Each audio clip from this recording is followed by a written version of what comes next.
আসসালামু আলাইকুম, welcome back to my channel. আজকে আমি বিকালের নাস্তার জন্য ভীষণ মজার একটি নাস্তা শেয়ার করব। হাতের কাছে যদি দুইটা ডিম আর সামান্য কিছু উপকরণ থাকে তাহলে এই নাস্তাটা খুব ঝটপট বানিয়ে নেওয়া যায়। খেতে খুবই সুস্বাদু এবং উপর থেকে ক্রিস্পি আর ভিতর থেকে নরম। তো চলুন এই ঝটপট নাস্তাটা কিভাবে তৈরি করতে হয় দেখে নিই। প্রথমে একটা মিক্সিং বোলের ভিতরে নিয়ে নিলাম হাফ কাপ পরিমাণ ময়দা। চালের গুঁড়া দিয়ে দিচ্ছি 2 টেবিল চামচ পরিমাণ, চাইলে এখানে কর্নফ্লাওয়ার ব্যবহার করা যাবে।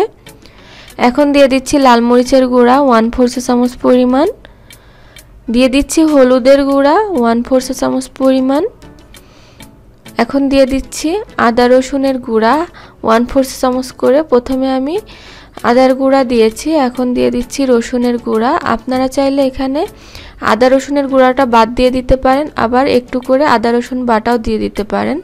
চিলি ফ্লেক্স দিয়ে দিলাম হাফ চা চামচ পরিমাণ, দিয়ে দিচ্ছি স্বাদ মতো লবণ। এখন এর ভিতরে দিয়ে দিচ্ছি চাট মশলা 1/4 চা চামচ পরিমাণ। চাট মশলা না থাকলে বাদ দিয়ে আপনারা ভাজা জিরার গুঁড়াটাও ব্যবহার করতে পারেন। ধনিয়া পাতা কুচি দিয়ে দিলাম 3 টেবিল চামচ পরিমাণ। এখন সব উপকরণগুলোকে একটু মিশিয়ে নিচ্ছি। এখন এর ভিতরে দিয়ে দিচ্ছি পানি। আমি একটু একটু করে পানি দিয়ে একটা ব্যাটার তৈরি করব। আর ব্যাটারটা কিন্তু ঘন এবং পাতলার মাঝামাঝি হবে, খুব বেশি ঘন আবার খুব বেশি পাতলা হবে না। তো একবারে বেশি পানি দেওয়া যাবে না, একটু একটু পানি দিয়েই করতে হবে। তো আমার ব্যাটারটা তৈরি হয়ে গিয়েছে, আর ব্যাটারটা কেমন হবে আমি আপনাদেরকে দেখিয়ে দিব। প্রথমে আমি একটা আঙ্গুল চুবিয়ে দেখিয়ে দিচ্ছি। দেখুন আঙ্গুলের চারপাশটা খুব সুন্দরভাবে লেগে গিয়েছে, আর ব্যাটারটা এরকমই হতে হবে। এখন আমি একটা সাইডে রেখে দিচ্ছি। এখানে আরেকটা বোল নিয়ে এর ভিতরে নিয়ে নিলাম 2টা মিডিয়াম সাইজের পেঁয়াজ কুচি। এখন এর ভিতরে দিয়ে দিচ্ছি কাঁচামরিচ কুচি 2টার মতো। তো এটা আপনাদের স্বাদ মতো দিয়ে নেবেন। ধনিয়া পাতা কুচি দিয়ে দিলাম 2 টেবিল চামচ পরিমাণ। এখন এর ভিতরে আমি 2টা ডিম ভেঙে দিচ্ছি। ডিম 2টা কিন্তু অবশ্যই রুম টেম্পারেচারে থাকতে হবে। ডিমটা দেওয়া হয়ে গেলে এর ভিতরে আমি দিয়ে দিচ্ছি স্বাদ মতো লবণ।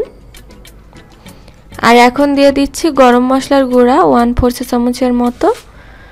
এটা অপশনাল, তবে দিলে বেশি ভালো লাগে। এখন আমি ডিমটাকে খুব ভালোভাবে পেঁয়াজ মরিচের সাথে মিশিয়ে নিব। তো এই সময় কিন্তু খুব ভালোভাবে মিলিয়ে নিতে হবে। এখন আমি চুলায় চলে এসেছি। চুলায় একটা প্যান বসিয়ে এখানে সামান্য পরিমাণ তেল নিয়ে নিলাম, আর এর ভিতরে ডিমের মিশ্রণটা দিয়ে দিলাম। ডিমের মিশ্রণটাকে একটু চারপাশে ভালো করে ছড়িয়ে দিচ্ছি, আর চুলার আঁচটা এই পর্যায়ে একটু কমিয়ে দিতে হবে। নিচের দিকটা যখন সামান্য কালার চলে আসবে তখন আমি এইভাবে করে ভাঁজ করে দিচ্ছি। আর আমি কিভাবে করছি এটা আপনাদের দেখেই বুঝে নিতে হবে, আর অবশ্যই এটা একটু সাবধানে করতে হবে, না হলে কিন্তু ডিমটা ছিঁড়ে যাবে।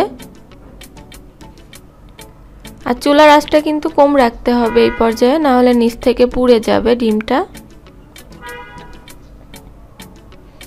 তো 2 পাশ থেকে আমি এরকম ভাঁজ করে দিয়েছি, আর 2 পাশে আমি কিন্তু করব না। এবার উল্টিয়ে দিলাম। উল্টিয়ে দিয়ে নিচের পাশটাও যখন সুন্দরভাবে এরকম কালার চলে আসবে গোল্ডেন কালার, তখন এটাকে আমি কেটে নিচ্ছি।